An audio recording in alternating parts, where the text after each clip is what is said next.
Por que os romanos brigavam tanto com os judeus e por que os judeus brigavam tanto contra os romanos? Os romanos dominavam boa parte do mundo antigo. A Grécia, a Jordânia, o Egito, toda a zona do mar Mediterrâneo. Eles chamavam o mar Mediterrâneo de Mare Nostrum, o nosso mar. E eles tinham dezenas de províncias e justamente a província Judeia era a província problemática que todo o tempo estava se rebelando e todo o tempo estava reclamando. Por quê? Porque a cultura judaica era a cultura mais diferente dos romanos entre todas as culturas.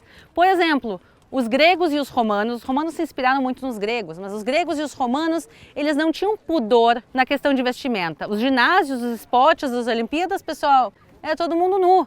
Os banhos era todo mundo nu, as latrinas eram mistas, quer dizer, não tinha uma questão de pudor. E no judaísmo justamente é o contrário, justamente o judaísmo diz, tu tem que te veste de maneira modesta, não sai andando e fazendo esportes pelado por aí. Também os romanos achavam que os judeus eram preguiçosos. Está escrito isso em vários textos romanos, que os judeus são preguiçosos. Por quê? Porque os judeus só trabalhavam 6 dias por semana. Eles não entendiam porque um dia na semana todo mundo parava, o Shabat, o sábado. Para eles era muito estranho. Eles também não entendiam como os judeus não tinham fé ou como os judeus não tinham religião.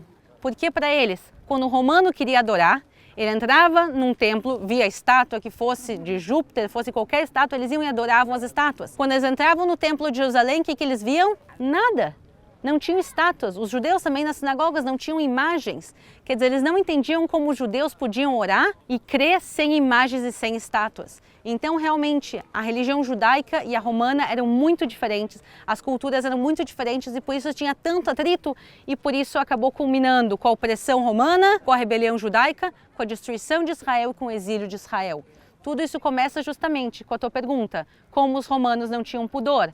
Porque eles não tinham, porque todo mundo ia junto em todos os lugares, homens e mulheres, e no final das contas o judaísmo não aceitava tudo isso. E por isso os judeus não costumavam vir a Cesareia e não costumavam visitar Cesareia. E por isso a gente conecta agora isso com o que a gente viu em Jope. Quando Pedro é chamado, vem até Cesareia, vem encontrar com Cornélio, não é assim, vai para outra cidade. Vai para a cidade onde tem as estátuas, onde tem o teatro, com shows pagãos, onde tem um templo pagão, logo do lado onde provavelmente era a casa de Cornélio, tinha um templo pagão gigantesco. Pedro não é chamado para qualquer cidade, ele é chamado para a cidade pagã de Israel.